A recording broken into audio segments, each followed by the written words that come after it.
Good morning, my friends, and welcome to the first episode of To Denis. We've finished URU Complete Chronicles, and we're going to be playing To Denis / Path of the Shell, starting with To Denis, probably, which is the middle part of this notebook library here. This is also the first stream since I became a father for the second time, so yeah, it's going to be interesting for sure.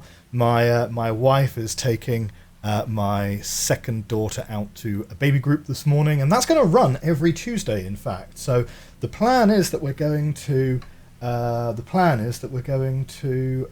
be able to stream in this time slot, well, for at least the next few weeks. We're going to start with one stream per week, rather than jumping straight to two, and we'll see sort of how the schedule kind of develops over time.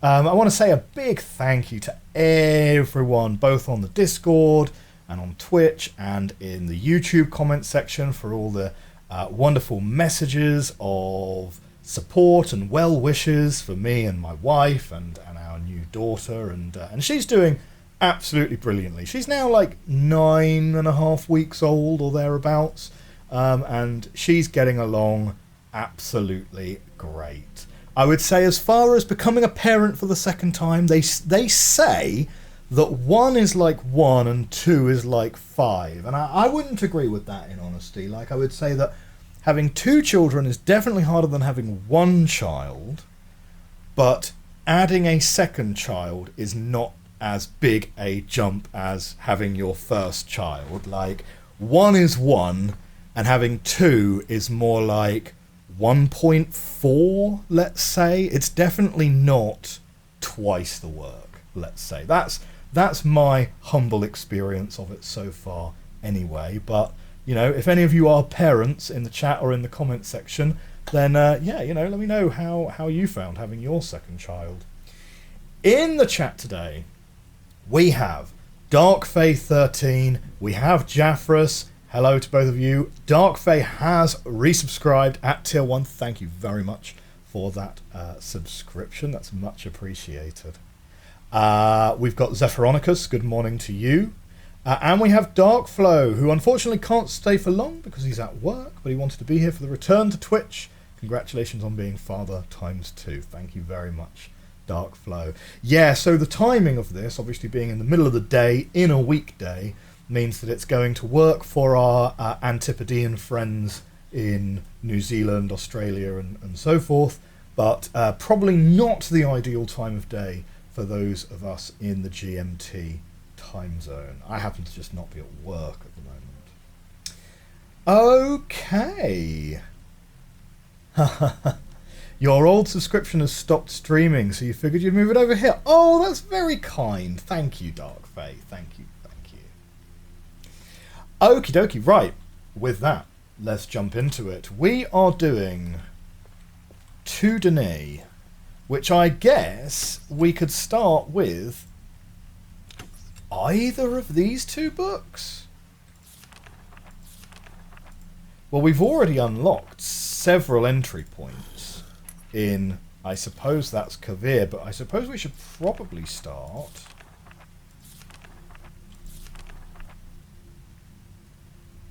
No, these are all entry points on Kavir that we've unlocked from the base game, right?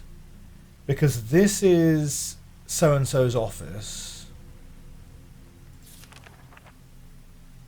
That leads to the prison, I think. Is this just a random balcony?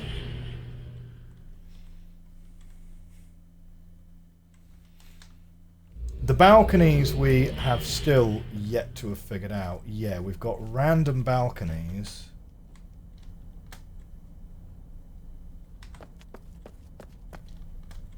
Which kinda don't do much for us. Okay. I might need some advice on how to start To Denis. We can certainly take the second... Yeah, welcome back to Where the Heck Am I, the DLC. I mean, maybe we should be looking at the second book, because where you can get to in the first book, like, this is Kadish's little museum. That's just another balcony. So maybe we should be starting at the second book, because this actually gets you places in Denis that you can actually, like, go to.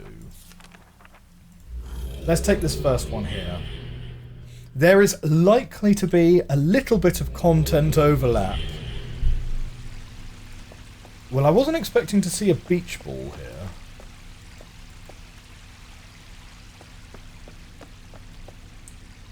Welcome to Bevin. For more info, go to the classroom. Now, we have sort of looked around this area before.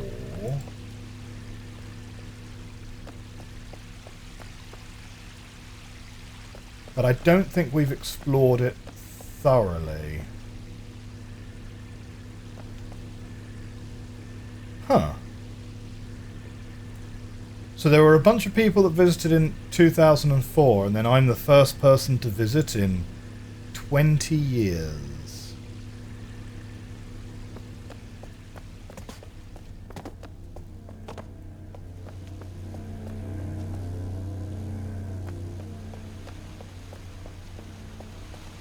Okay.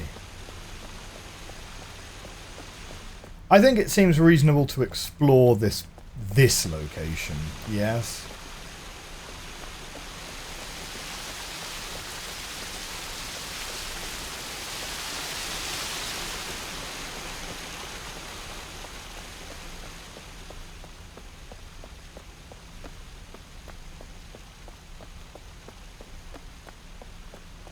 Right, so we've got a bridge. Right, so that's where we were just walking, round and up there. Oh, did I miss that path there? I'm not sure. That looks like it's going to be something, doesn't it? Okay, this is going to loop back round.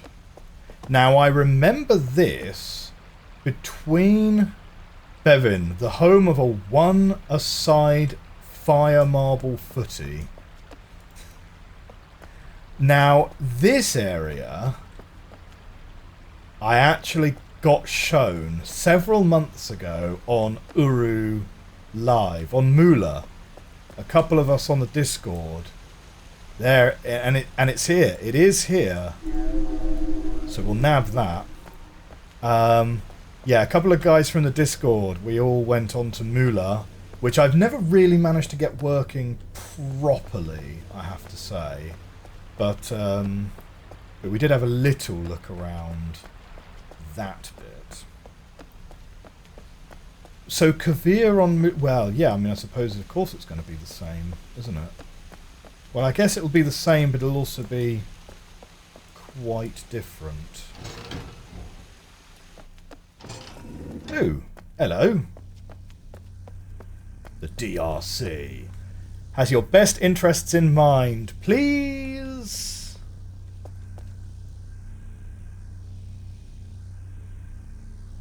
Okay. What do we got here? Oh, something in Denis. Welcome to Denis. Please link to the Garrison Age to pick up your key.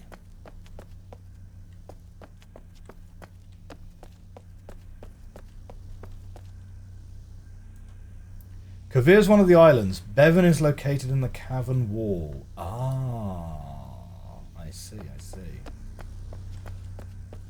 Ah, it was a few months ago, was it, that we had a look around there. Blimey. Yeah, that...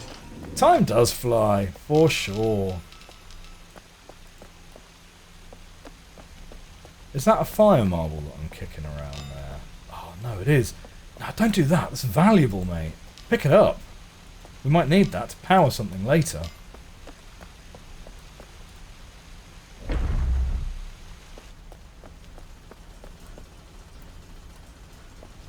Okay, well, we've got a linking book.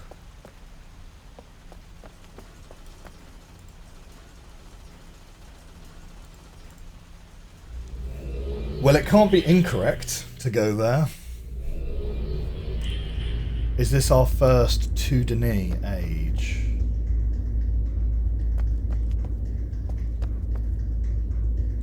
Okay, so we've got 2 cogs that are spinning, 1 that is not engaged. We've got a key symbol here. Loud sounds. This is manageable in CC.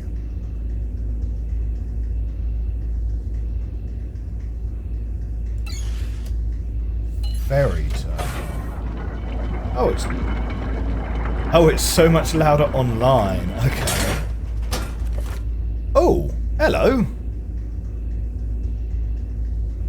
Do you know what? I like that as an idea, isn't it? So you select where you want to go, and it's like a book dispenser. That's a fun idea. Oh, I like that. So this is the ferry terminal. That presumably is going to take us back to Bevan. Now, of course, because of the restrictions that linking books have to take you to a different age, that little index room... Oh, blimey, we're going to link somewhere else straight away. Okay, we're not going to link somewhere else straight away, right? We're going to do a little bit of depth first searching. Yeah, so that little room with the cogs must be in a different age. So it's kind of weird, right? You gotta like zap yourself over to different planes of existence to be able to just like navigate back more conveniently. So we've got a big arrow to a lighthouse, I guess. This area is huge.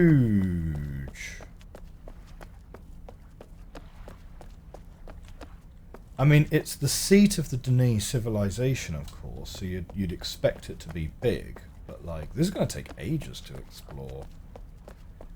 I mean, it's also, effectively, it's Mamorpaga-sized, but it's Mamorpaga-sized whilst we're the only ones in it, you know?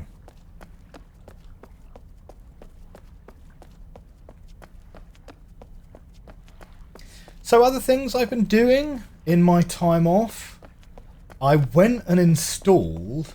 It's going to take ages. Oh! Oh! Yeah.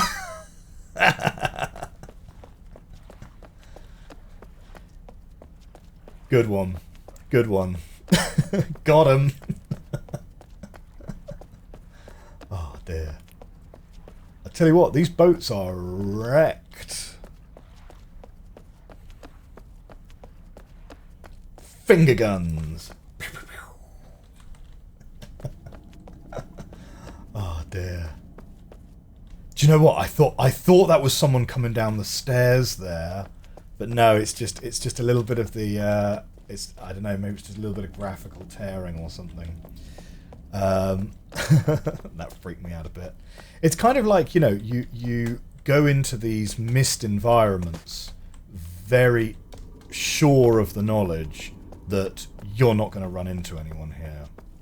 And it's like, so we're playing Rem at the moment on YouTube. Oh no, that's just a traffic cone. I was like, oh, it's like a picture frame. It's like a picture frame with a 3D picture. No, it's just a traffic cone. Don't even worry about it. Yeah, and Rem is incredibly Myst-like. Like I would call it a Myst-like. Like I'm a big fan of using Myst-like as a description of the genre, to be honest. But it's a Myst-like, and you don't expect anyone to be there, and then suddenly, like, you have a wander around, and then suddenly you see someone, and it's like, ugh! So, yeah, that's a thing. Okay, we can't go up that way. I tell you what, the DRC's a big fan of just laying out trestle tables and tents, aren't they?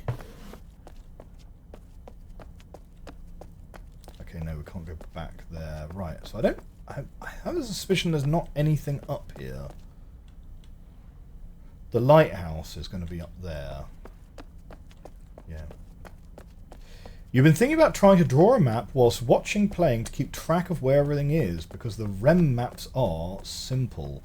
Yes! So in an upcoming episode, we are going to start drawing ourselves a map, because it's too much, really. And you do, by drawing a map there in, at least in REM 2. In REM 1, I don't think drawing a map is necessary because the instruction manual literally has a map in it.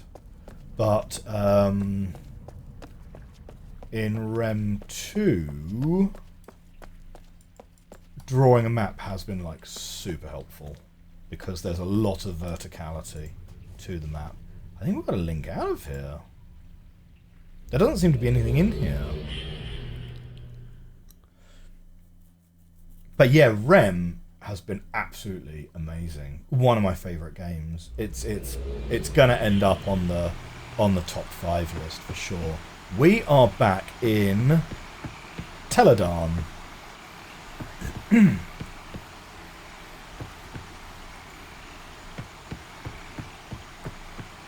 You're telling me that isn't a lever that we can operate?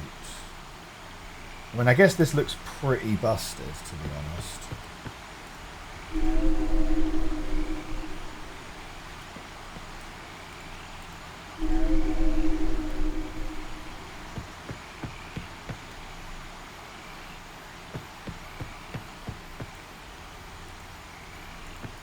Maybe there's nothing here?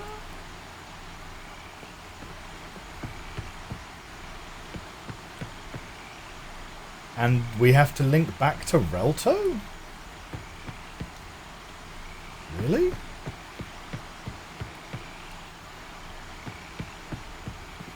Teledon, jump!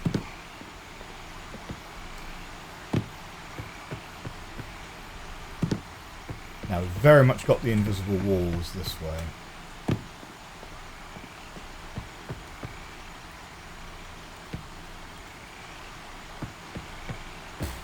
I mean, maybe that is our reward, and we go back to Relto. Maybe we do need to use that other linking book. Maybe we do need to use that other linking book. Okay, back to... Oh! We have picked ourselves up a new book, though. Aha! Shortcut unlocked.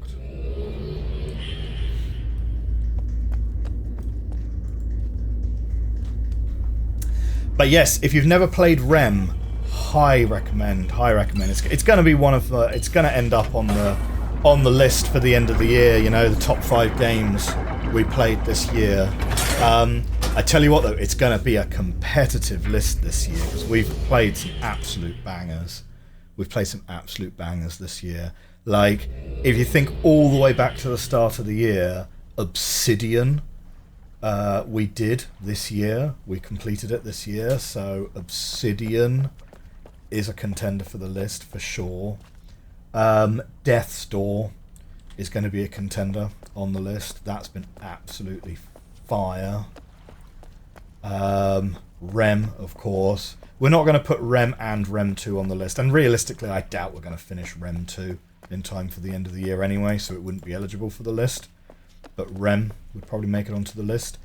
And realistically, Myst 3 Exile is probably going to be a contender on the list. It's going to be a packed field this year. I'm going to have a real... Oh, this does literally just take us back there. So what else can we do from here except find that page? But yeah, it's going to be a tough list this year. For sure. Maybe we need to open this door from elsewhere and then come back here.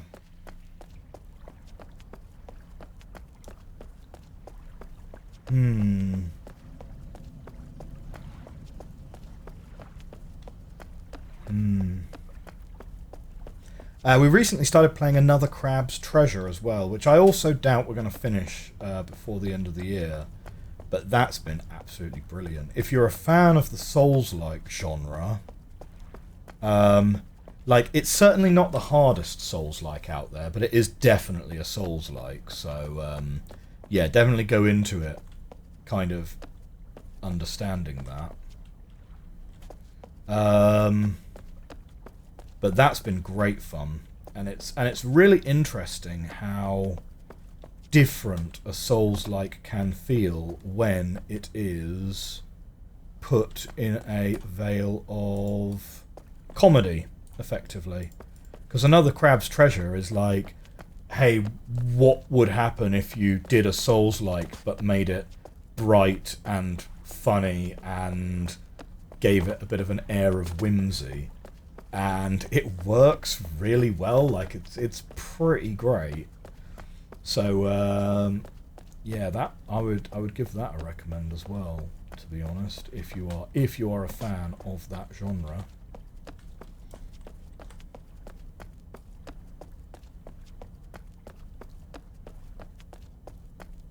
So yeah, I just actually don't see anything of interest to do in here. I think we need to open that gate from somewhere else and then come back here. Like, we didn't go all the way down to the end of all of these piers. But I don't see what we could be getting. The little hermit crab's butt wiggle is hilarious, yeah. And you know what? The dev team, like, go and follow their TikTok account, right? Because the dev team is hilarious. Like, the marketing they've been doing on TikTok is just so good. And they're like I just really love it that, like, one of the principal accessibility options is just like a gun. And it's like, oh yeah, you know, we wanted to make the accessibility options, you know, more diegetic than just give you infinite life and whatever. So, you know, if you want to access the accessibility options, we just give Krill a gun, and then, you know, and then he can just shoot all of the enemies. It's just like, yeah, all right. And then he's wearing the gun like he's the magazine and stuff.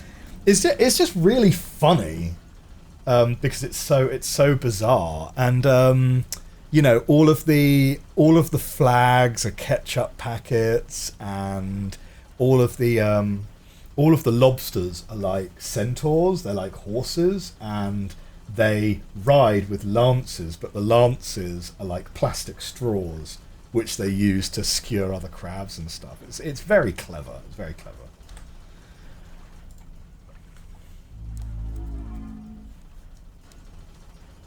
Focus Borg in the chat. Hello, hello. Now here's a man I haven't seen in a long time. Yeah, it's been about 10 weeks. 10 weeks or so. So, now interestingly, that's going to take us back here, but we only have one location in our index, right? We've got Ferry Terminal, we've not unlocked any of the others.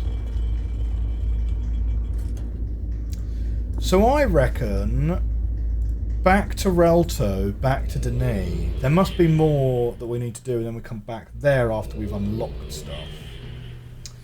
How have I been? Yeah, good, good. Enjoying being a father for the second time, for sure. Yeah, the baby number 2 is now about 9 weeks old, 9.5 weeks old, or thereabouts. And yeah, she's doing great. She's doing great. I was saying earlier on in the stream, you know, they say that having 2 is like having 5. I would disagree with that.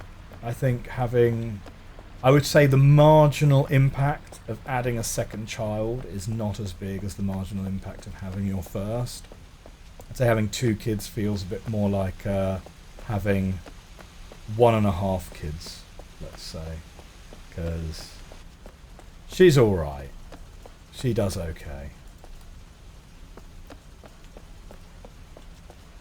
Just a tiny baby. Yeah. It's really great because when they're very small, they literally can't do anything, right? But as they get a little larger, they start doing things like learning how to smile and learning how to grab things with their little hands, and then they'll start grabbing your fingers with their little fingers, and oh, it's very cute. It's all very cute and adorable.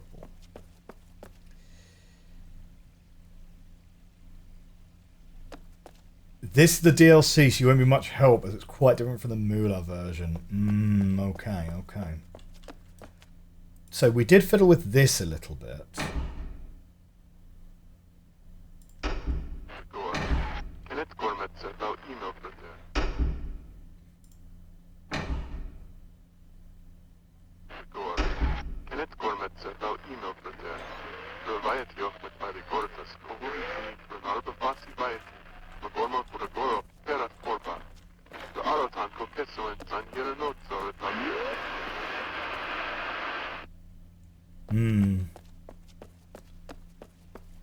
Yeah, so that is presumably someone speaking in Dene. So that's this path here.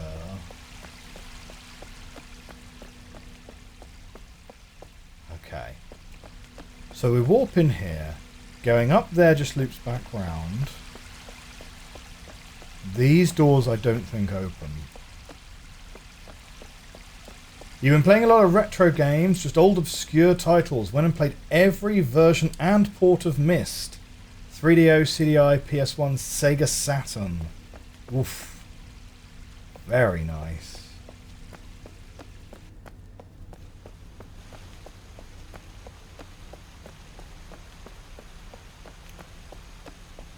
So this area is not actually as big as I thought it was then, because it actually all just loops back to where it was. This has moved.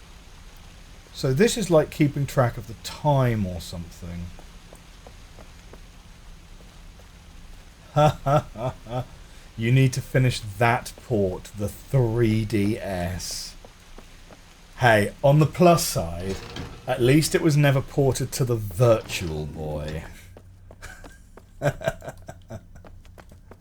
Oh dear. Can you even get a Virtual Boy emulator working? I don't know. You'd probably miss a lot from not having the 3D.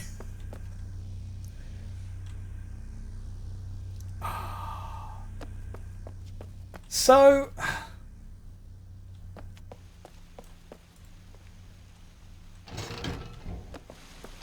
oh, hang on, hang on. There's a button on the floor. No, it's not a button. Ah, it's just a lamp. Okay. Back to Relto. Maybe we can try and enter from a different entry point.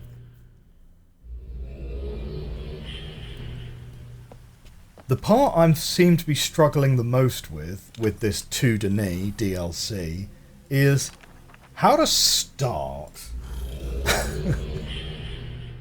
This is one of the problems, I think, with URU as a single-player experience, is...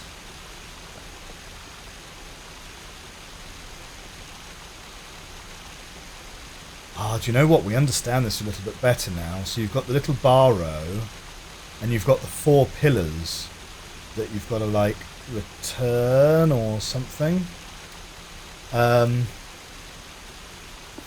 Yeah, it's one of the difficulties of URU as a single-player experience, is that you have a lot of these multiplayer aspects to it, which kind of maybe need taking out of the single-player game to make the single-player game a bit more of a focused experience.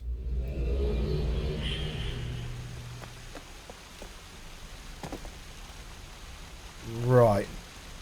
Oh, this is just above... this is just on the balcony above where we were before.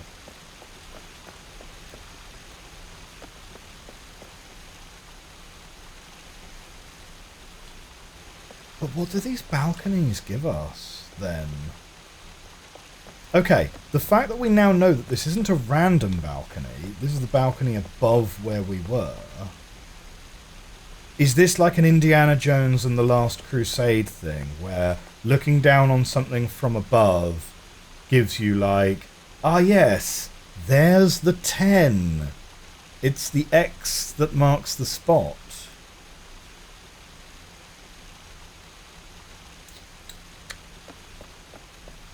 Did anyone ever play Indiana Jones and the Last Crusade, the LucasArts adventure game?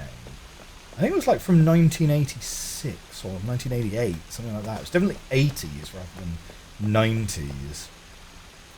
I had that one on my old Apple, and well, I mean, I was a bit young to really appreciate it, to be honest, but yeah. The thing is, the PSP port of Myst is great. The 3DS is just a big mess for no reason. Oh dear. Do you know what? I still have my old PSP. And it's still got my old copy of my original copy of Crisis Core in it. It's like the only game I still have for my PSP. And for the longest time, Crisis Core was never ported to anything else because they had terrible copyright problems with the music in the game, so they could never re-release it. And I don't know if they've now got that re-licensed somehow, or if they've changed the music there. But yeah, but it's always super sad when you have a game that can't be released because the music is out of license. Like, it's just not, yeah, it's not the vibe, really. It's a little bit like Spec Ops The Line. Spec Ops The Line is a game that you now cannot buy. If you already own a copy of it, that's great, but you cannot buy it anymore because the license for some of the music has expired, so they don't sell it. And that's a real shame, because Spec Ops The Line really is one of the seminal pieces of video game history, right? It's, for a lot of people, it's the first game they ever played that had something really fundamental to say about war and video games, and how video games depict war in general. And it's very much the first game that a lot of people experienced that was an incredibly compelling game that wasn't fun to play. It was a real grind to play it, and it was dark, and it was grim, and it was depressing, and it got more and more depressing as it went on. And so to not have that available for sale feels like, you know, a piece of video game history has been lost. Now, thankfully, if you already own it, you can still play it, which is good. But yeah, it's a shame that it's not available for purchase anymore. So yeah, hey ho. Maybe we'll stream it at some point. That really would be a significant departure from what we usually stream.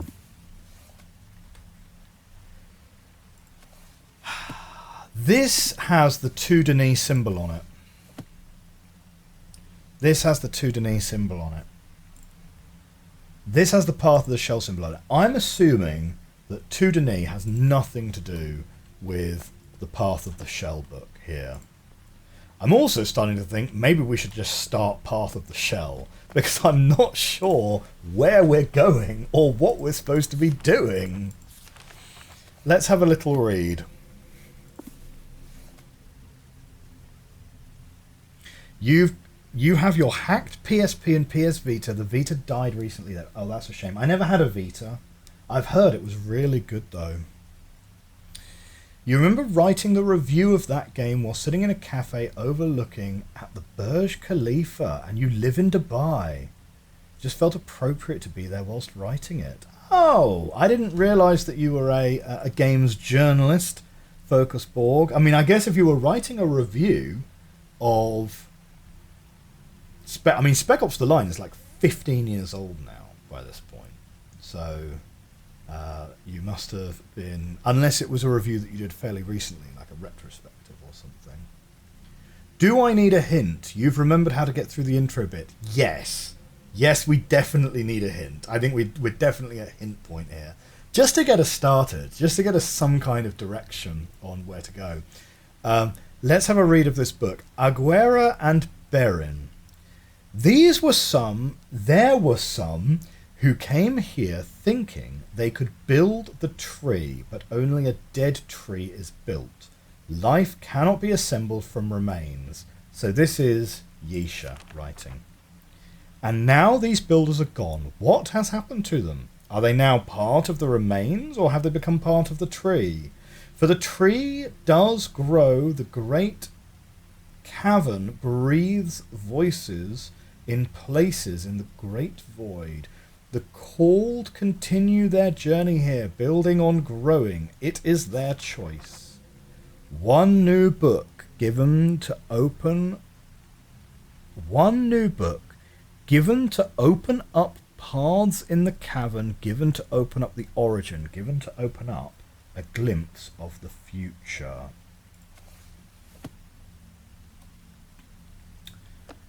The middle book, you believe, has the link to where we need to go. So we've been looking at the middle book. So we've got the main courtyard.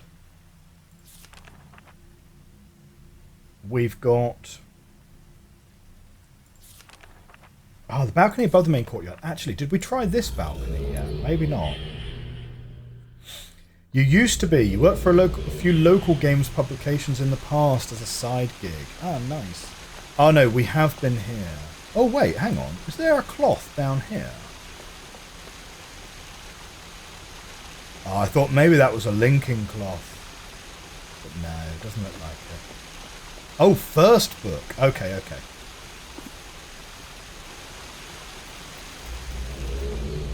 Fair enough, fair enough, Focus Borg.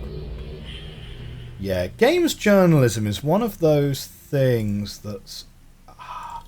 it's definitely had a bit of a roller coaster ride in terms of public perception over the years, right? But yeah, it's...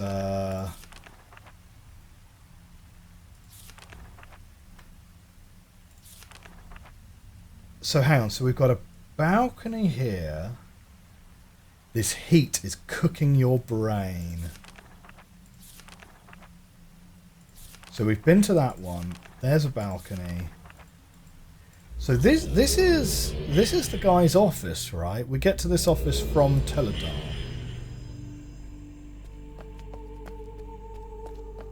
Yeah.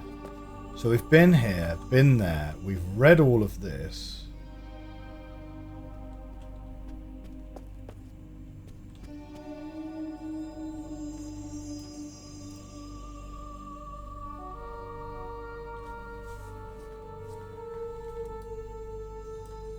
Yeah, we've read all of Douglas Sharper's books.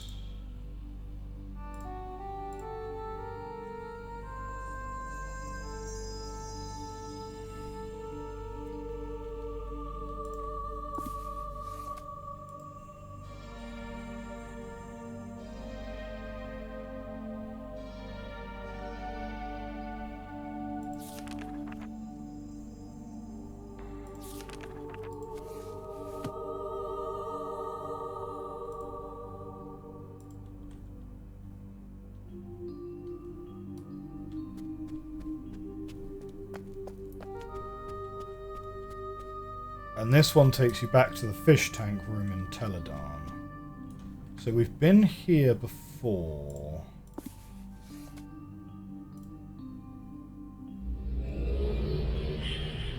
You have a lot of game journalist friends. It's always amusing when people claim that game journals are bad at games. These guys start writing strategy guides for Souls games whilst playing a broken pre-release copy and writing a review on it, and they're on a time limit.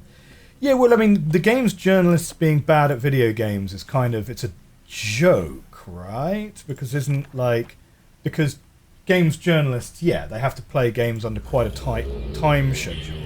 So if they're playing through something on story mode, that's kind of for time purposes, I'd have thought.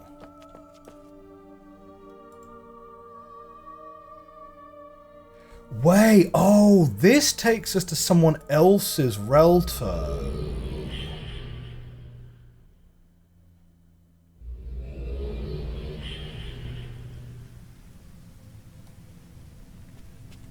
Aha. Now, we've not read all of this, I don't think.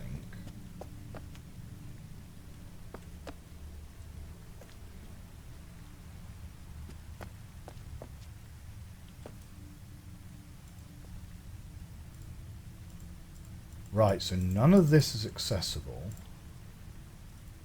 None of these are accessible. This one, though, is. And that's a different location. Pretty sure. But before we go there...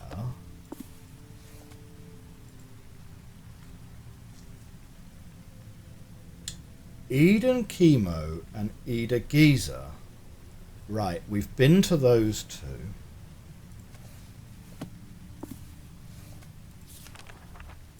And we have read this. Right. So we have been here. We can't open any of these. We can only access this one. And there's only one page accessible.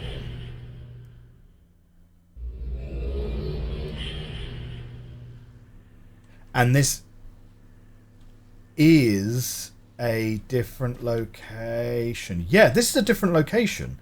Yeah, we've got a very similar 3 rooms up here, but we don't have the stairs down here. So we have gone somewhere else. And we don't have a beach ball there. The beach ball's the dead giveaway that we're not here. You play story games on story mode 2, you do some games. I mean, yeah, I mean, it's like, you know, you play games how you want to play them, right? You play games how you want to play them. The only, I mean, I've said before, I would only ever go as far as to say that I try to, if there is a clear, let's say, artistic intent with a game, I try and get the experience that the developers intended out of the game. So, for example, like playing a Souls-like game, or playing something like Jedi Survivor on story mode versus playing it on Jedi Knight, is a very different experience. And so, you know, you play it how you want to enjoy it. Hello, test, Victor, are we on? Okay, okay then. Hello, everyone. Hi. Thanks to Victor, we've gotten some additional Denis technology working. It should be quite useful in sending messages here from the Dakota to the numerous neighborhoods as one more way to keep you informed of how things are progressing. I think we've listened to this before. Let me begin by once again welcoming newcomers to Denis. Well, let's have a re-listen. Let's have a re-listen. I know I've spoken with a few of you in person, but to those of you I haven't met yet, welcome to the restoration. The DRC and restoration engineers have been working very hard to put things in order. As you've probably noticed, various areas of the island, Agura, have been opened over the past few weeks, with quite a bit more scheduled over the next few days, weeks, and months to come. We are also working on opening up several new ages. And what we know that many of you have been given access to ages that haven't gone through any kind of process yet. And we certainly do not encourage use of any unapproved books. But let's just say that with your safety uppermost in our minds, we're pushing to approve those ages just as quickly as we can. Oh, and several of you have asked what you can do to help with the restoration effort. As you may already know, the Denis keys have the ability to determine their precise location here in the cavern as well as in other ages. Much of this functionality is governed here in the cavern by the Great Zero. Victor has recently succeeded in getting portions of the Great Zero functioning again, but he tells me it still needs to be calibrated. We'll soon begin to focus on another island area, the ferry terminal and its associated docks. We actually had some restoration engineers do some diving, and they found a sunken boat that we hope to raise at a later date. Before that, however, we will inspect the docks and approve them for public access. Now, let's see. Yes, outside the cavern, Garisen continues to progress nicely. Victor's team has recently made some discoveries that'll enable us to open up more of the interior space. The wall is what we call it. Members of our team are also working on another age that should be opened within the next few weeks. Perhaps we will post some pictures. I will end by addressing some peculiar events that have been occurring. Odd stones, books, cloths, and pages have been reported appearing from time to time. Rather than insist, probably unsuccessfully, that you not use these oddities, the DRC will for now simply wash its hands of any consequence arising from their use. In other words, if you use them, you do so at your own risk. We will continue to remove these artifacts if they're found, but so far that has proved fruitless. But, no. I'm sorry to say it this way, but anyone involved in the placing of these books will be banned from the cavern. To end on a good note, thanks for all the continued help to all of you and patience as Dunny slowly begins to grow again. Okay. You play Doom on easy because it's your relaxing time, not your time for pain. And you go for ultra violence because that's how you chill. But other games, you'd rather go for story mode. That's how I play Alan Wake 2, just for the easiest possible. Prove fruitless is the sounds of a defeated man. Yeah, well, I mean, he's definitely the man, right? It's like, oh, please don't use all of the books because, you know, it might be dangerous, but I guess I can't stop you. It's like, well, that sign ain't gonna stop me because I can't read. You're right, it is a mirror. Yeah, you know, like, absolutely, there's no video game police stopping you from playing video games how you want to play them. Play video games the way you want to enjoy them, absolutely.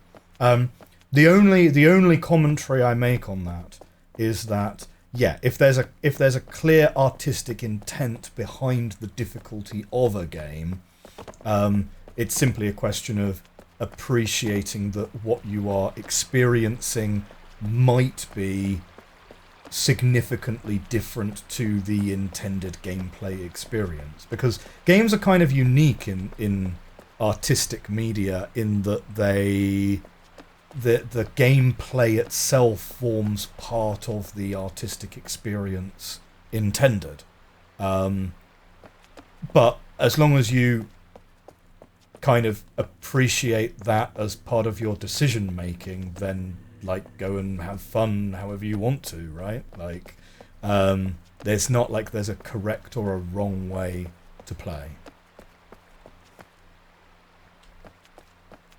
And that's also the same with any art, to be honest. There isn't a thing here marking the time, which is interesting. Yeah, and that's the same with any art, right? Like, you know, you can go to an art gallery and look at the paintings and just enjoy them, you know? Like, you don't have to go and buy the audio guide and listen to the life story of the artist for every painting that you go and look at, for example, right? The last group is leaving at 5. You're on your own after that. Victor Laxman will be organising any contact with the surface. Write to him if you wish. Goodbye, Dr. K.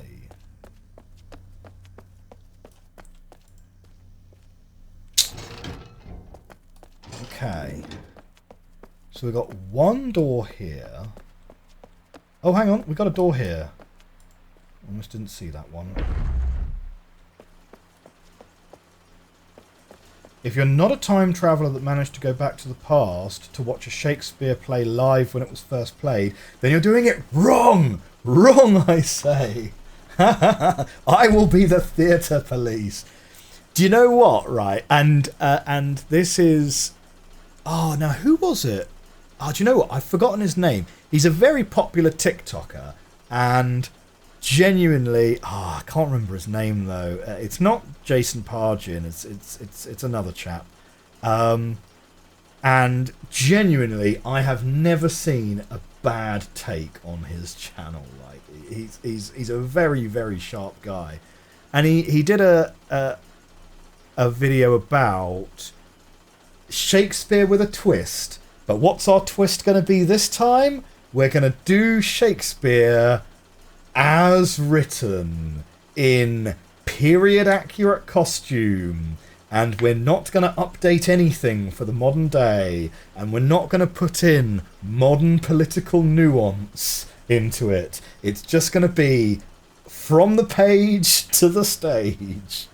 And it was very funny. And it kind of got me thinking that, like, do you know what? I don't think I've ever been to a theatre that just had straight Shakespeare on. It's always like, yeah, we've updated Macbeth to be 1920s gangsters, and what Macbeth is trying to become is he's trying to become the kingpin rather than like King of Scotland. Yeah. Now this is also going to take us to the ferry terminal. Is it the same, or is it the mirror image ferry terminal?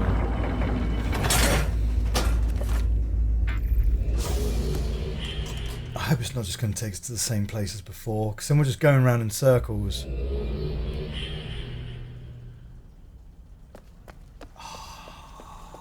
This looks very much like where we were before.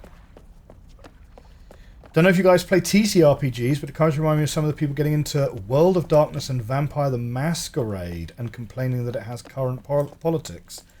To be honest, I am not familiar with World of Darkness or Vampire the Masquerade. I mean, to an extent, all politics is current politics, right? Because politics and the arguments around politics are like as old as the hills, right? But like, it's absolutely shocking being able to watch sort of current political satire from the past and being like, Yes, Minister is obviously like an often cited example, but we're back where we were. We've gone in a circle.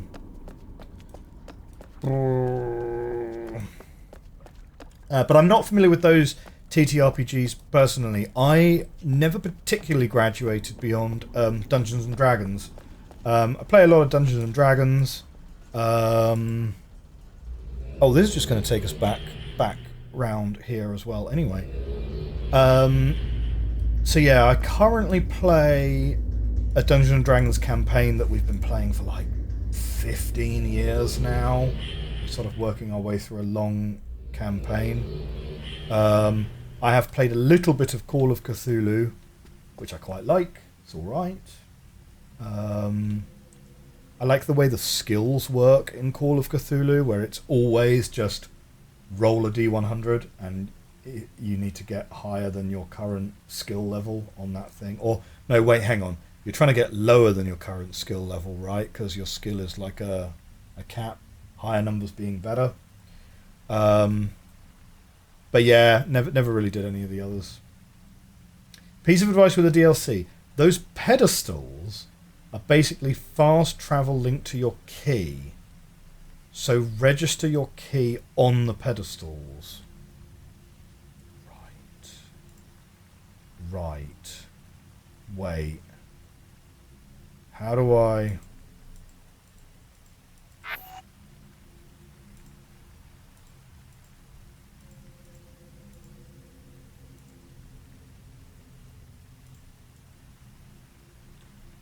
That's screenshots. What am I doing? I don't know how to use this. The hand thing on the pedestals. Oh, man. We've also got this one as well. Oh no, that's just my journal. I'm bad at video games, guys. I'm bad at video games.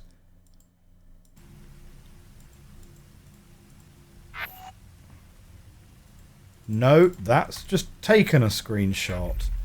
Oh man, this must be what it's like to be a parent trying to operate a Nintendo Switch, and you keep pressing the button on the top left, and it keeps just going screenshot taken, screenshot taken, and you're like, oh, stop! What am I doing wrong? Okay.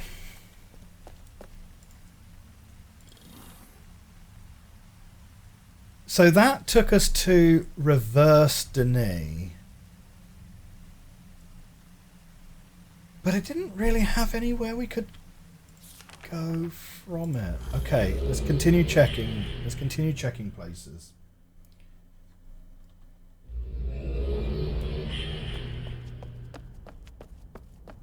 I'm a little bit concerned, like, we're just literally not going to get anything significant done in episode 1.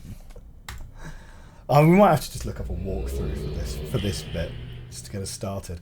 So, the exact franchise has always been very, very tied up to real politics. If anything, the old fans have always complained the game's old lore is too meta.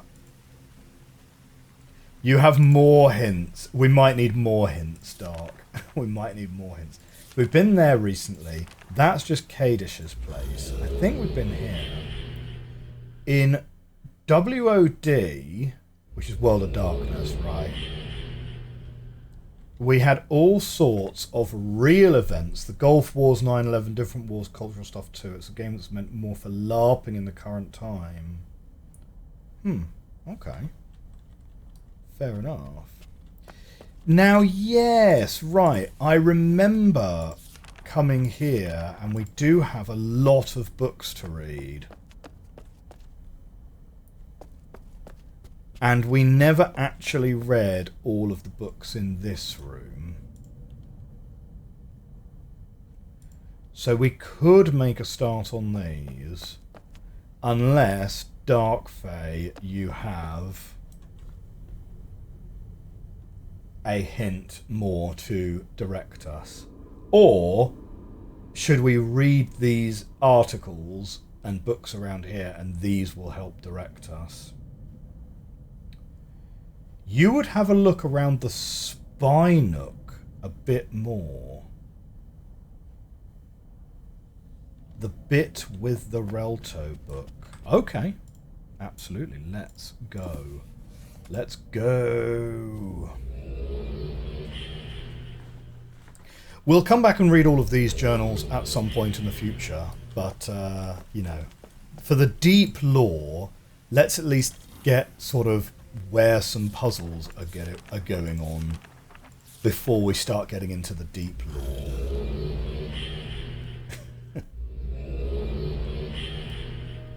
Okay. So, here's our spy nook. There's a place for a full lore stream, if I remember correctly. Oh, well, I mean, the room we were just in is definitely going to take us. Do you know what? That actually looks like the little courtyard. Are those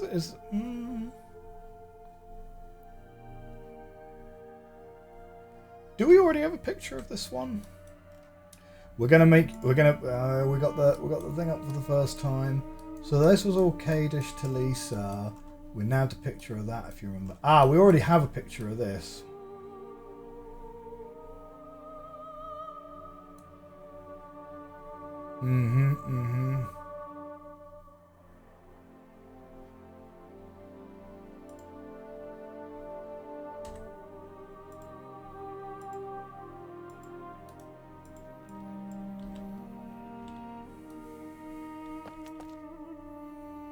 That had a hat on it, which we've already taken. Now, I don't think you can move this. I think this view is fixed.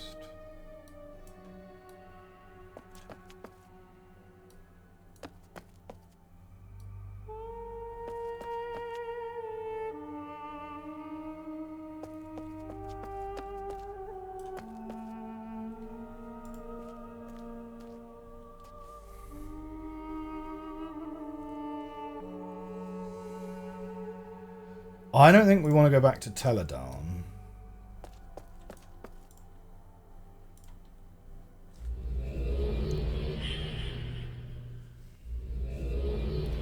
I think it's kind of got to be related to this guy's Relto book, right? Because otherwise, like, why?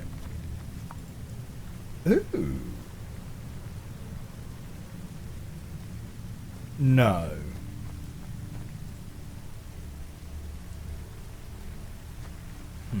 Okay. We should have a quick look around on his Relto as well, but there's probably not anything here. Oh, he's got a little jetty.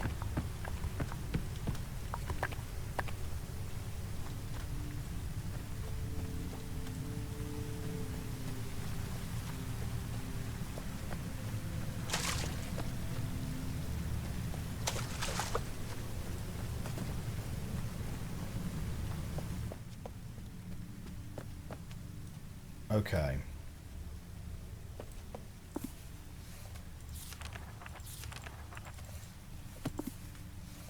Let's have a quick skim of this one. Okay.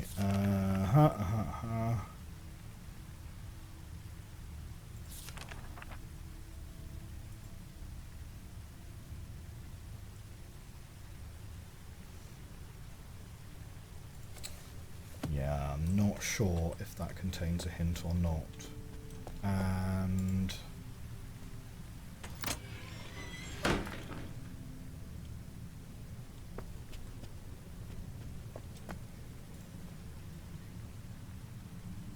okay, so given this is the only book that's available from here, and it takes us to like mirror dimension courtyard.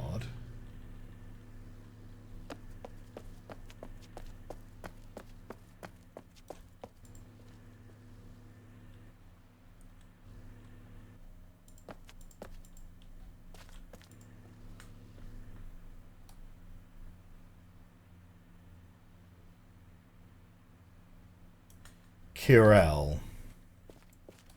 Okay, so Kirel and Biren are like two different towns that are like mirror images of each other. I mean, one's at night, so...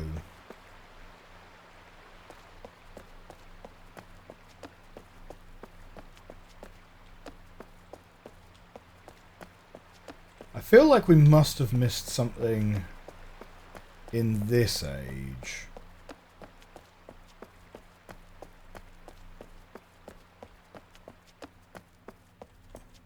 Like, none of these doors are openable.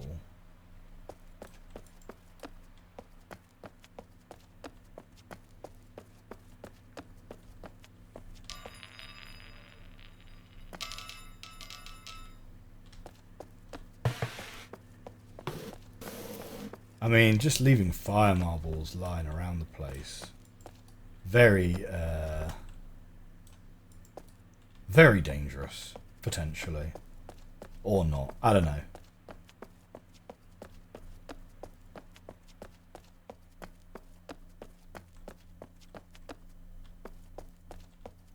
No, I thought that was a hidden path there for a minute.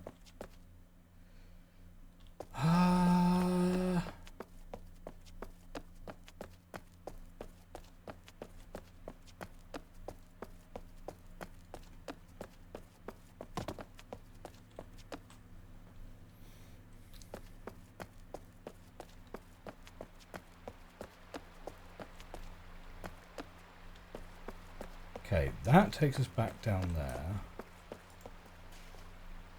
This is the room with the book. Yeah, we access this from the other way. So that just takes us back to the ferry dock.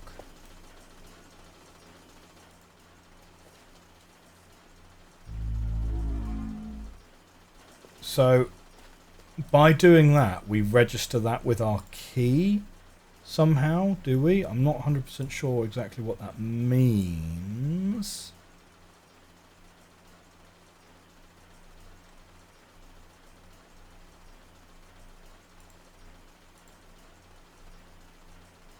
Now it should show up in the Nexus. Is the Nexus the spinning room with the things? Right, okay, okay.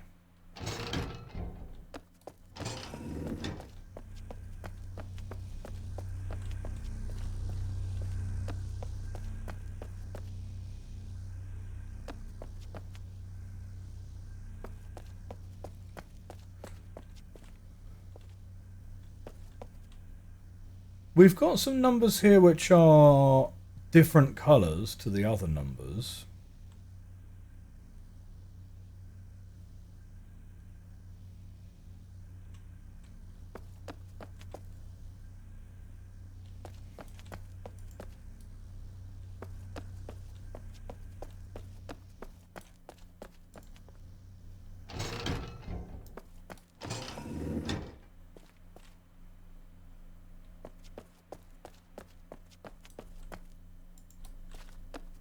Hang on.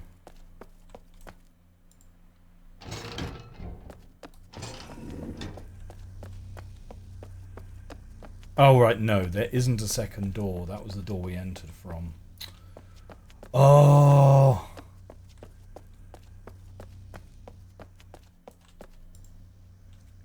Thought maybe we'd found another door.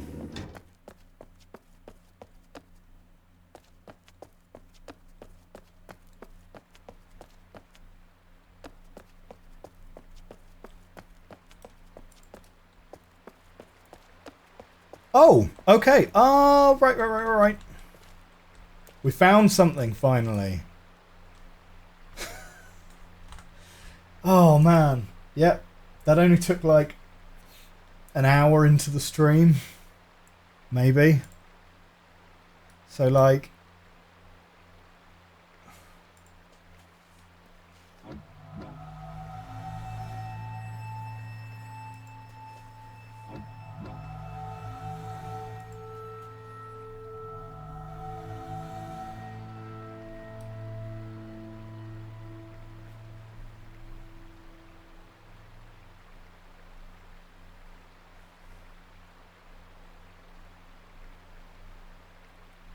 Oh, hang on, wait. Blue, red, green.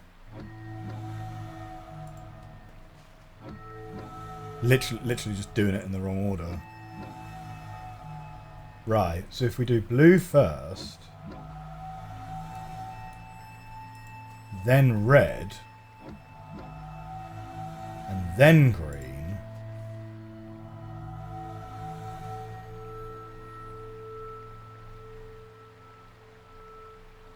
does it do something?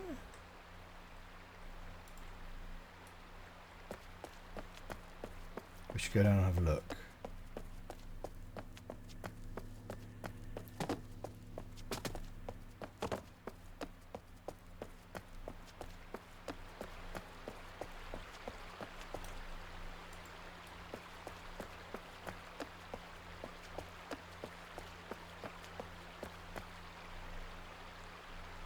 I'm assuming it must do something with this central orb.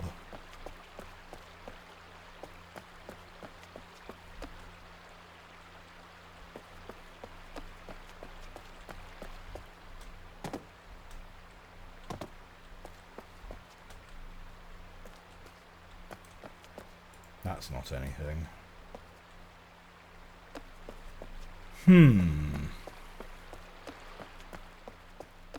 Well, hang on, let me think.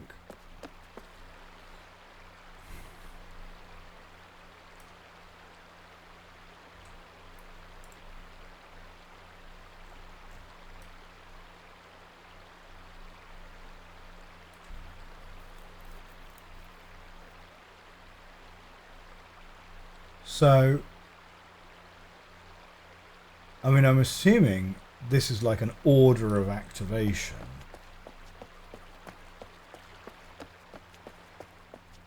But that might just be like way too obvious.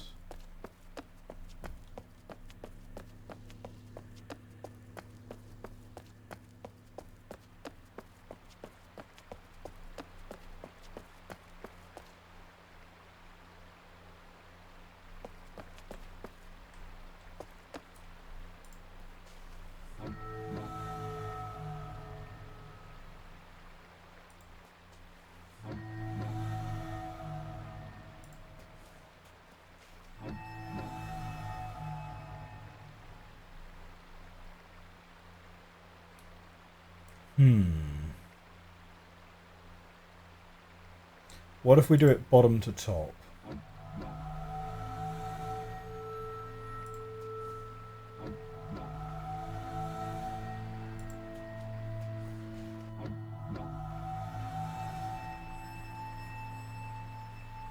I mean, there are only 6 possible combinations, so I'm assuming there's probably more to it than that.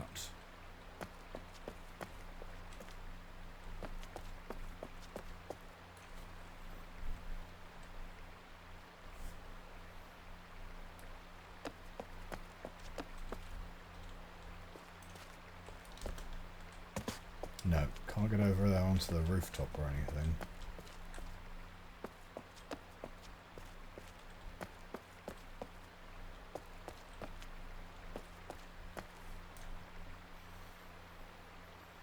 One, two, three, four. I mean, so you got a lot of blue ones there at ground level. The green ones, you have fewer of them.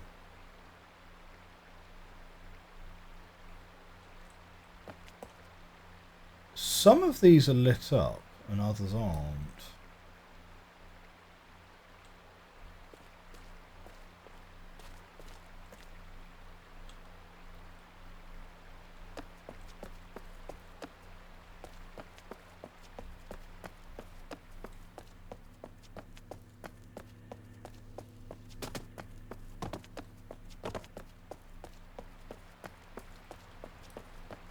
I'm thinking it probably isn't anything to do with this path here. It's got to be fairly localized, I'd have thought.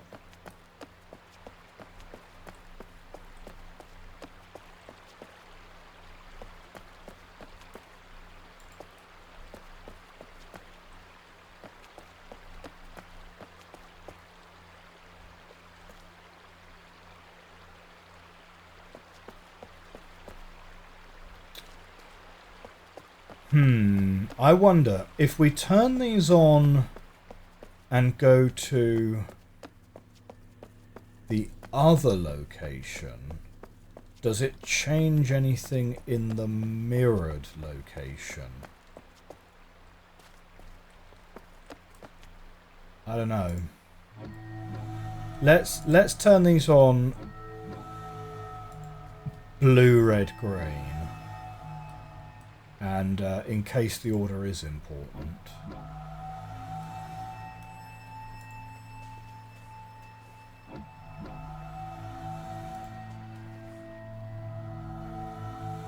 And then let's check out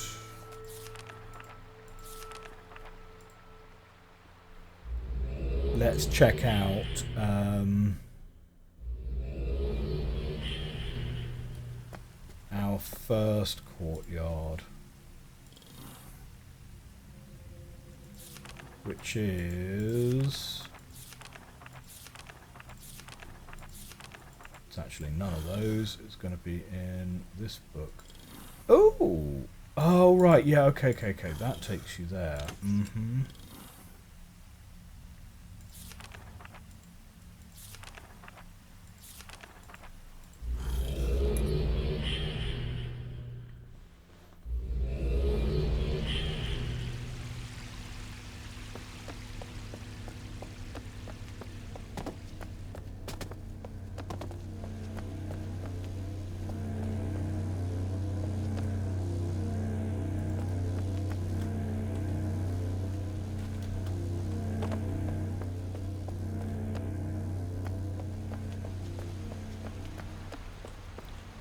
So these are not lit up.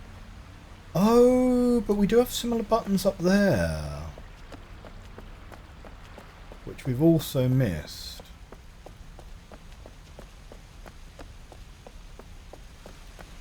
Oh, the broken things are multiplayer to me game. Okay.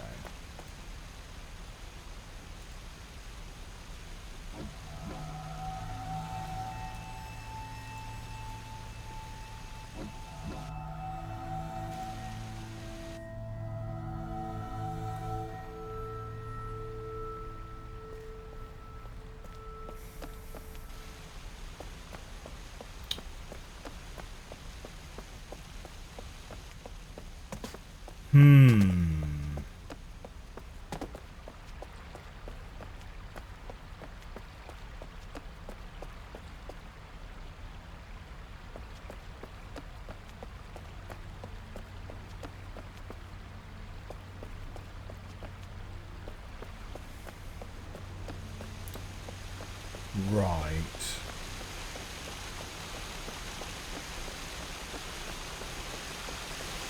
What's that I can hear? Oh. It's going to be a dumb question. Was that waterfall always there? I assume it was. The orange lights are too harsh in your neighbourhood.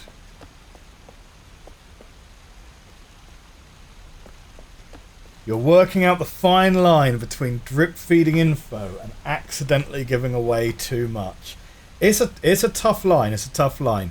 What I have said previously, though, is especially with URU in particular, is I'm a lot more open to hints and suggestions on URU than with other puzzle games, because URU is very much more like intended as a multiplayer experience. So, like, I would never record URU direct for YouTube, right? Because I think actually having the community in the chat is kind of integral to URU as a game. So I'm a lot more open to hints in URU than I am on other games, for sure. So do feel free to be a little bit more open than you'd otherwise be. It is not a 3-button combination.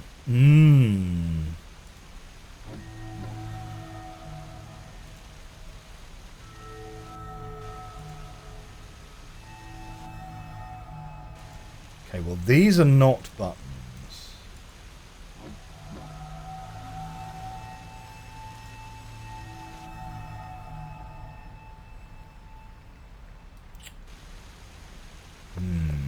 It's not a 3-button combination. Interesting. I'm looking at this.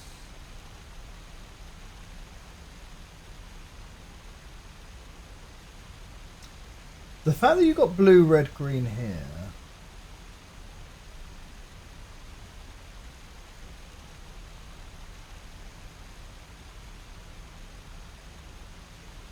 You will probably want to play it in Kirel, not Bevan. Okay. These three here, you got a thin path and a wider path and a little winding path. But this looks more like a circular area. It looks a little bit more like this, you know. But so you've got two paths which are kind of close to each other. That's a winding path to the left. That's a winding... This one's a winding path to the right.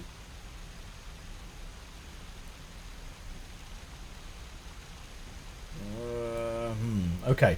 Let's, as you suggest, let's head back to Kirel, which I can do from here, from my Relto now, because we should be able to go to the Nexus.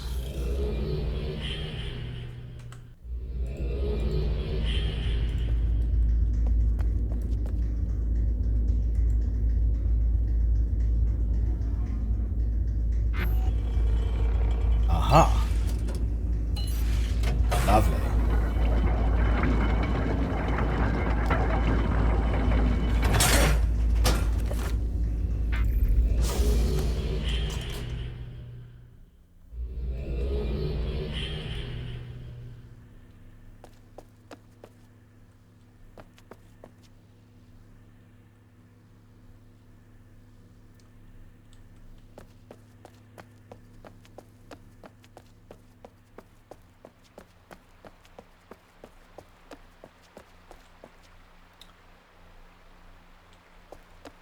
Now, if we look here,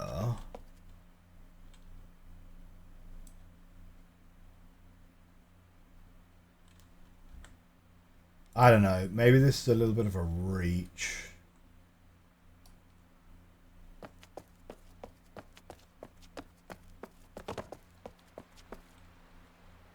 It's like...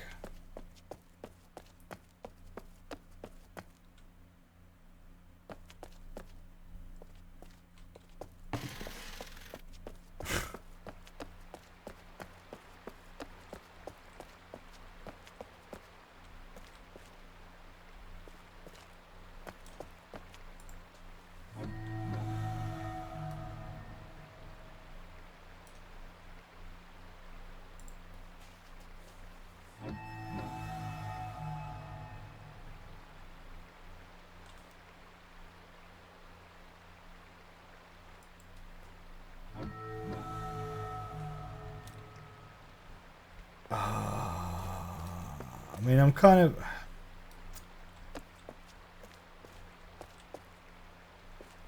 No, it can't be...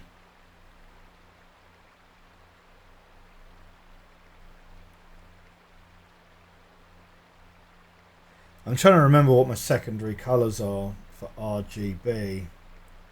So, RGB, blue and green make yellow, is it? Red and blue are obviously going to make like magenta, and then red and green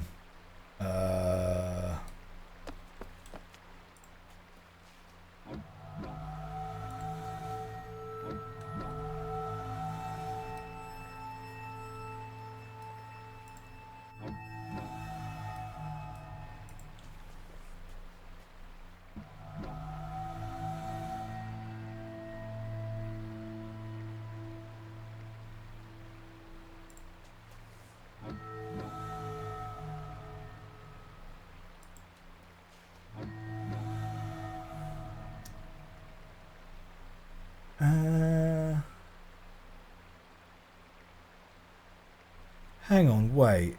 Is it the lanterns that are important?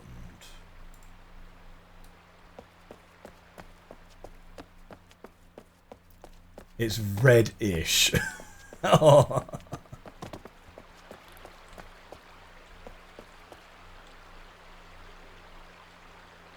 Yeah, well, the lanterns... Oh, no, actually...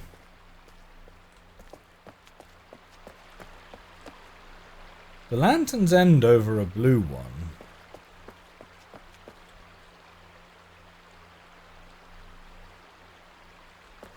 I don't know, that seems like a bit of a reach, to be honest.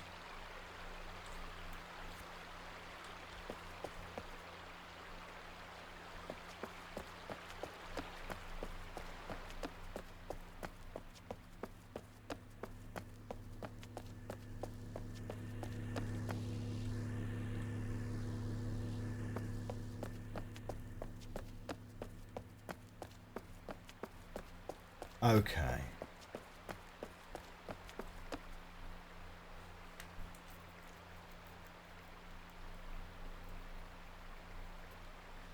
So, from where we were looking, the only clue we have is this thing, right? So went to the spy room today. Not quite the same anymore. Missed the intrigue. Found myself trouble with making packets. I didn't realize how it was. I assumed the back of Teledan was secure, but obviously wasn't. Not if they're all seeing Shroomy. And to think there had been two of them, all they had to do was close the door, and their friend would have seen the book. I guess none of it matters now. Don't suppose anyone's going to the slave caves anytime soon.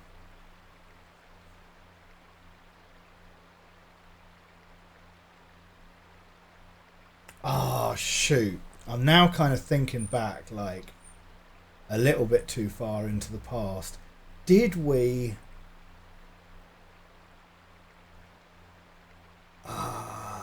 did we go to the book at the back of Teledan already? That's just the instructions on how to find the spy nook. Oh, right, okay. That took us to the spy nook. Okay, fine. So the only clue we have is this clue, then.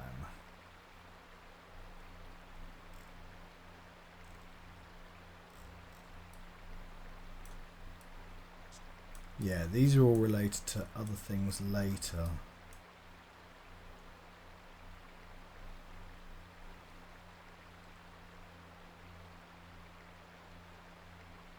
It's a good clue. It has a lot of information.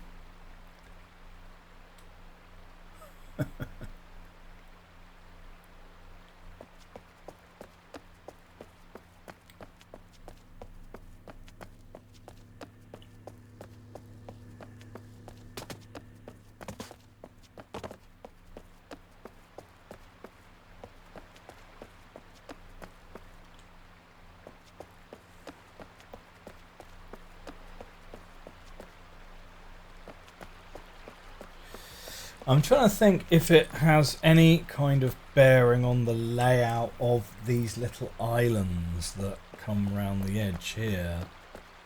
But, so you've got like one loop round the bottom, and then you've got this sort of side loop round the side.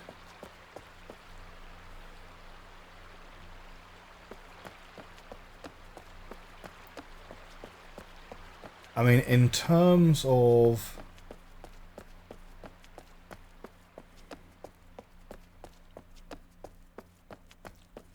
like, in terms of trying to match up, like, this sort of round bit here with the offshoots.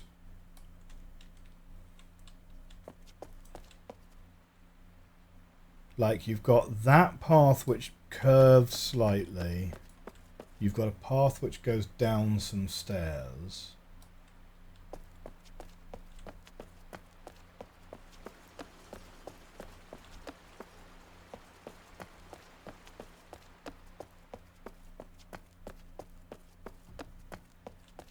And then you've got another path here.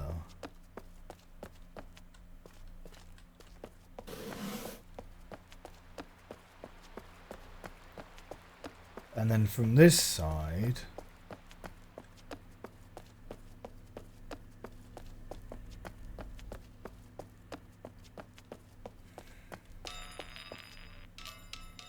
I don't think these can be important. I mean, you can't pick these up or really do anything with them. I guess you could try and kick them down the stairs. Bonk. Off you go.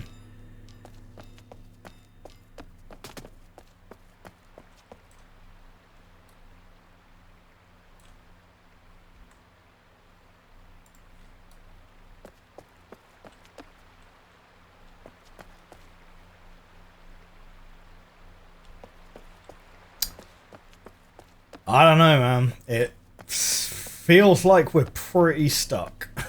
It feels like we're pretty stuck. Yeah, go for it. See if that triggers something.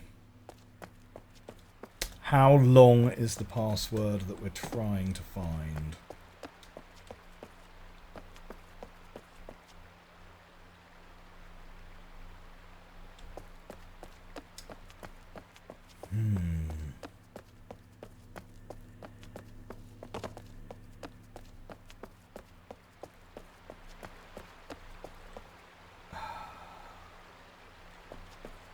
It's a 9-button password. A 9-button password. Interesting, okay. So you got 3 red-ish orbs. You got 5 green. Blue, you've got 1, 2, 3, 4, 5, 6, 7, 8, 9, 10, at least 10.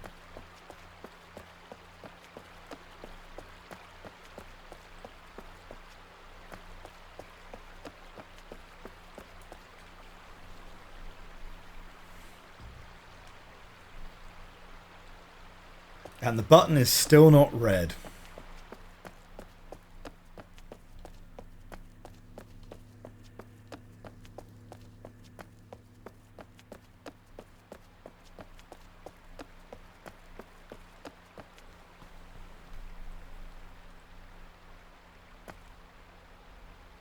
This button is not red.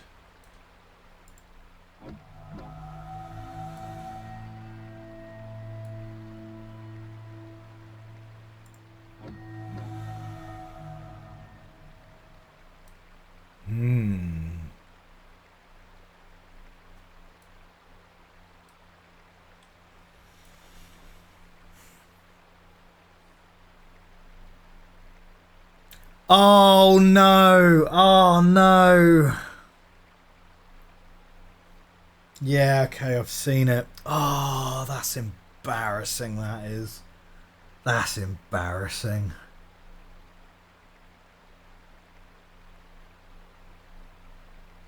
Is it blue, orange, blue, orange, green, orange, orange, blue, orange?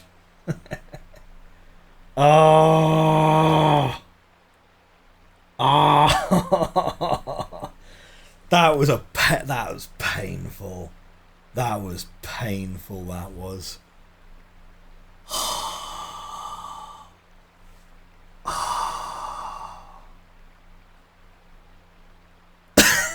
And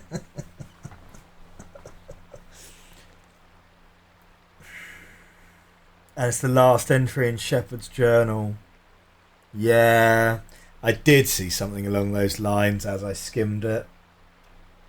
But I just didn't twig the orange to the red. Yeah. It's fair. That's fair. That's a fair one. That's a fair one. I can't complain about that. I can't complain about that puzzle. That is a pretty fair puzzle. What can you do, right? What can you do? Okay. We love our man Bobo Goobo.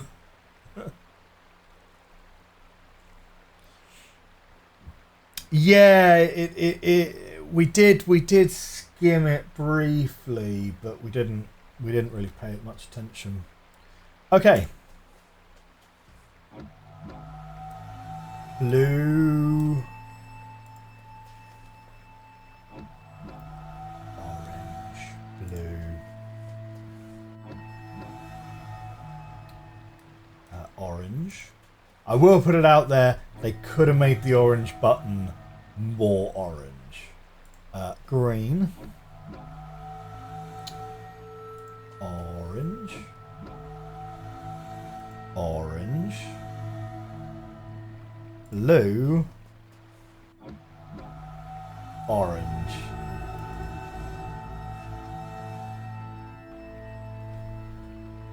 Oh.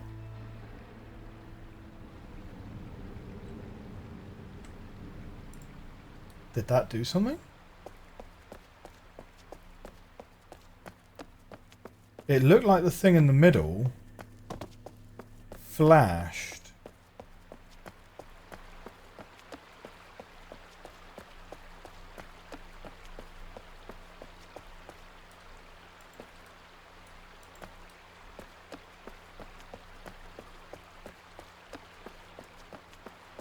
Did anything happen? Did a door open? No.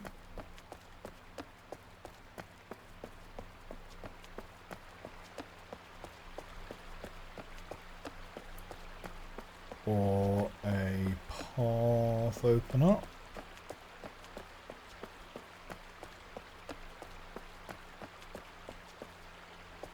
Okay, did I actually just do it wrong?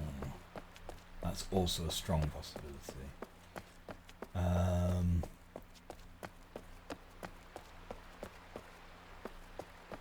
Somehow your internet has died, but this stream is still working. I don't know what to tell you.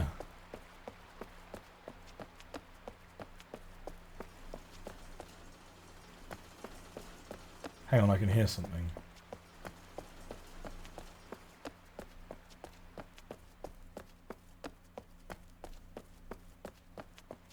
I can hear something in here.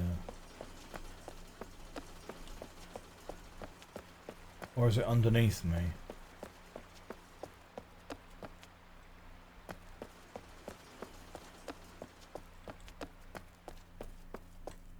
I can hear something under there.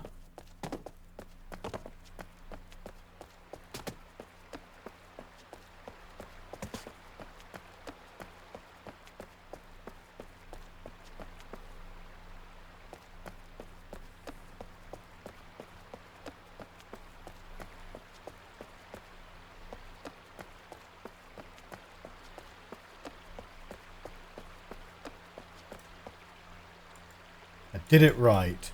We can't reach that thing though. So it can't be that you have to interact with.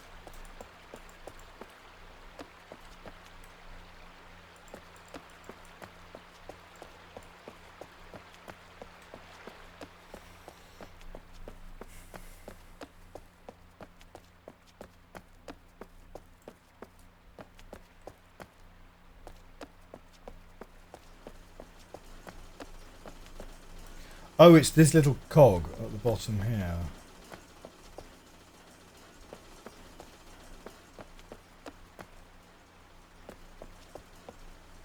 Okay, well we've already registered this location in our key.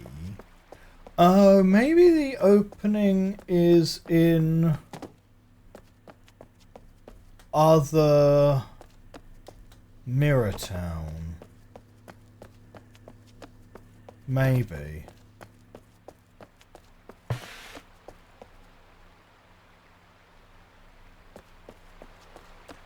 Maybe. Let's check it out. Might not be. Won't take us long to come back though.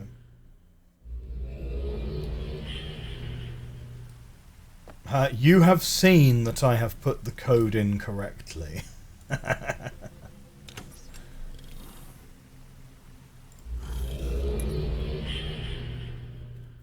This game is hard. URU's hard. Like, it's definitely not a straightforward game, is it? Now these aren't lit up, so I'm wondering if these two are not actually connected to each other.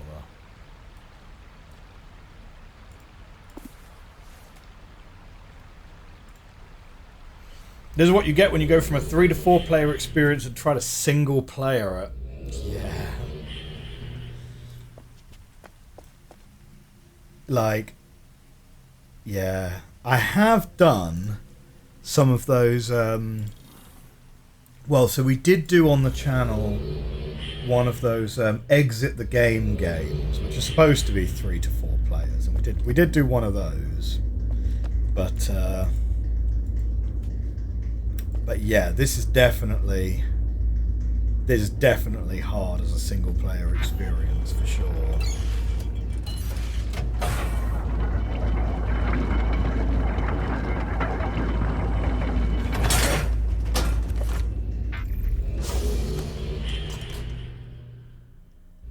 This was a good video. I really enjoyed it. I don't feel like we achieved very much.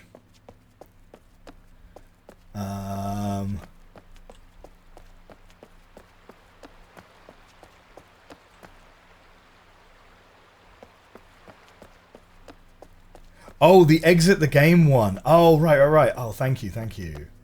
Yeah, I'd love to do more of those.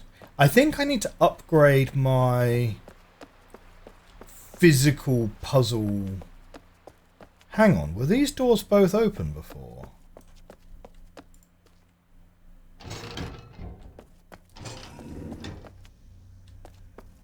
We've been in that room before. Did we go into this other room already?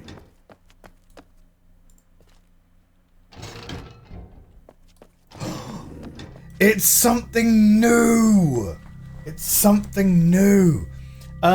Yeah, I would like to do more of those physical puzzle games, because I had a good fun with those.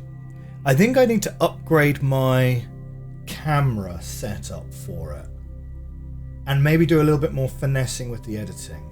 Watching it back, the thing I was really unhappy about with that one was how much my camera was wobbling. Because I had the camera set up on the rig on the desk. I mean, aside from the fact that we lost like the last half hour of it, which was a real shame. But I had the camera set up on the desk. And like every time I'm touching the desk, you can see the camera wobble. And I'm like, oh. So, like, I would really love to upgrade that setup. If I was doing it like professionally, you'd have like 2 tripods either side of the desk with like a crossbar over the top, and then you sort of mount the camera on that so that it's not touching the desk at all. That's obviously a very expensive rig to put together, so maybe I'll save up for that a little bit over time. But looks at Chris Ramsey's setup. Yeah, well, Chris Ramsey will have, like, I suppose, like a whole... Yeah, he'll have 2 tripods either side and a crossbar and a proper, like I mean, I would love to upgrade to something like, what is it, like a ZV-15 or something like that. But, like, there's a big jump from... Because I just record on a webcam. But there's a very big jump from, like... a very, very high-end webcam to a lowest band actual camera. You're still looking like a factor of 2 in price. Like a top-of-the-range webcam is maybe like, I don't know, £100 or something like that. But if you want to go for the lowest grade of actual video camera, you're probably still looking at like 200 quid with no lenses second hand. So it's probably the biggest jump in do so. But I think it's something I think I would like to work towards, because I would like to do more physical puzzles. Yeah. But maybe it's something I will work towards over time. If there's enough interest in those kind of videos, you know. We've got a whole bunch of tablets to look at. Where did I even enter from? I entered from here.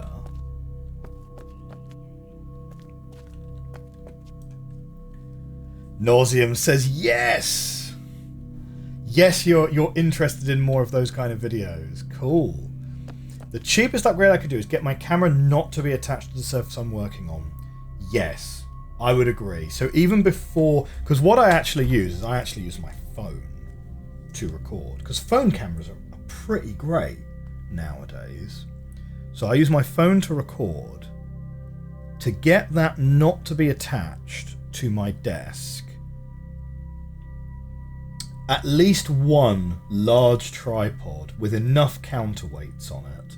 But the problem is, if you only have one tripod and you have an asymmetric load, you're still going to get a lot of wobble on the end of that load, because even though a phone is quite light, you're generating quite a large moment of force. So I think to get it stable, you'd need 2. Yeah, I think you need 2 tripods and a crossbar. I think that's probably the first thing. But I think I could also do some stuff on the post-processing side. I think I need to spend some time learning a little bit more about how to do some better video editing to reduce that stuff. Because DaVinci Resolve is very flexible, and you can do a lot in DaVinci Resolve that I don't fully understand how to do.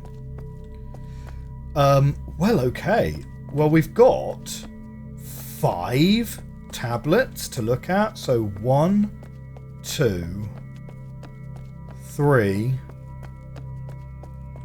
4. Yeah, it's 5. It's 5. They're arranged in a star pattern. So, yeah, let's have a look at the first one. You use the Logitech Streamcam. The tripod I use is the one that came with my mic.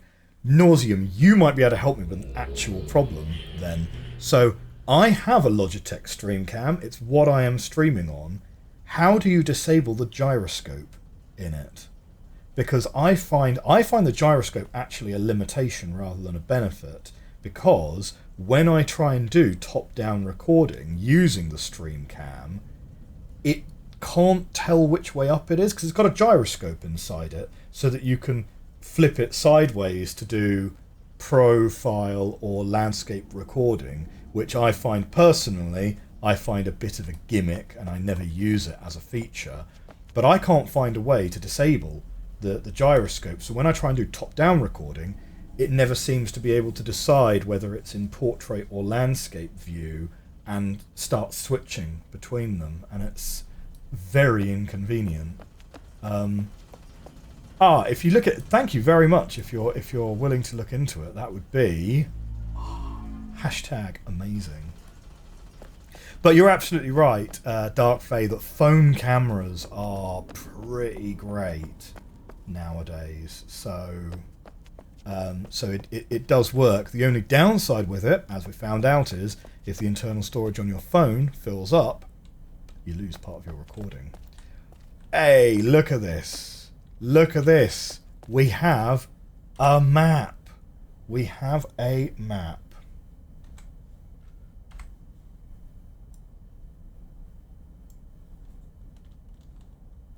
Yours just works. There's no way to turn it off. Yeah, to be honest, I didn't think there was, like, because it is something I've tried to do, but yeah, no, I'm not terribly surprised.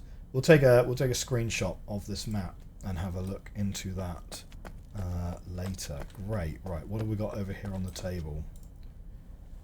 It's a very, very dim picture of something. Well, take another screenshot.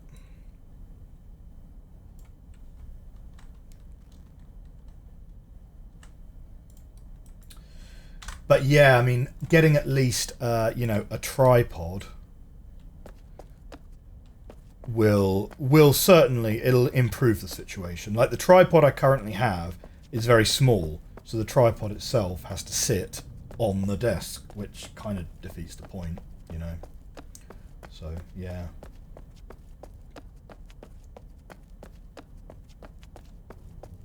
What have we got here? Oh, that made me jump there. Giant egg. Huh. Denis Catholicism confirmed? Question mark.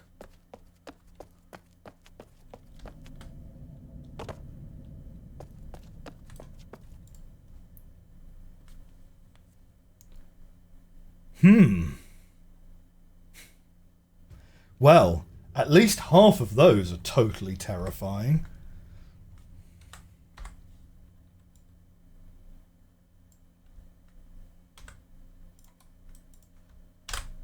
Take a screenshot of it.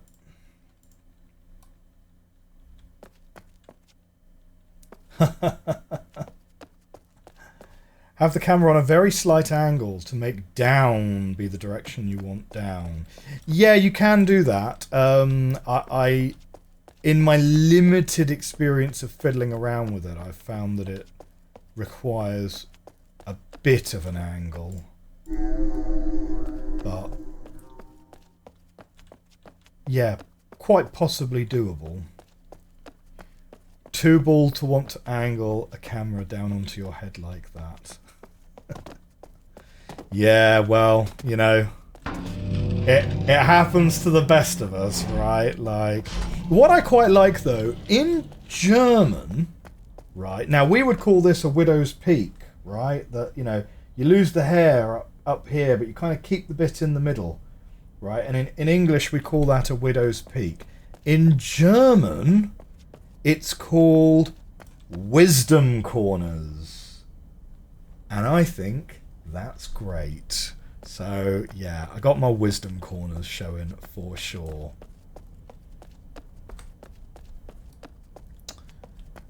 Well, this is going to be a great area to explore. And the fact that we've got 5 of those tablets to look at bolsters my confidence that maybe we have actually reached the game part of this part of the game. Oh, we can get past the barrier, guys. We can get past the barrier. So you're going to post a relevant tweet in the Discord. Feel free to post less relevant tweets in the Discord as well. Wait, hang on. Is this the way we came up? We might have backtracked on ourselves accidentally. Hang on. Oh, I think we did backtrack on ourselves. In any case, however, my friends, we are out of time for today's stream. We reached the game part of the game. Welcome to Agura proper. And here is the lore room. Excellent, excellent. Thank you all very much for coming along to today's stream. It's been an absolute pleasure streaming for you all again. We've had a long break, of course, but as I say, we'll look to stream in this time slot every week. There's one Tuesday that I'm not going to be able to do because I got a hospital appointment up in London, but like aside from that one weekend, we're good for the rest of 2024 in this time slot. So we're going to try and keep a regular stream schedule again. You know, I'd love to obviously stream more as time goes on, and we will try and make that work. We've got more journals to read. We've got a lot more journals to read. Oh, this is the lore room. Maybe we start episode 2 by just chomping on some lore. Okay, maybe that'll be next week. If you are watching on YouTube in the future, have a great rest of your week. Thank you very much for watching this stream. I will see you next time out for episode 2 of Two Denis. If you're watching on YouTube in the future, thank you very much. Hit that like button, hit that subscribe button. I will see you soon. Have a great week. Bye-bye. Okay, for those of us on Twitch, thank you very much for coming along live. It's been an absolute pleasure streaming for you guys. I hope you have a great rest of your Tuesday. We'll be back this time next week. And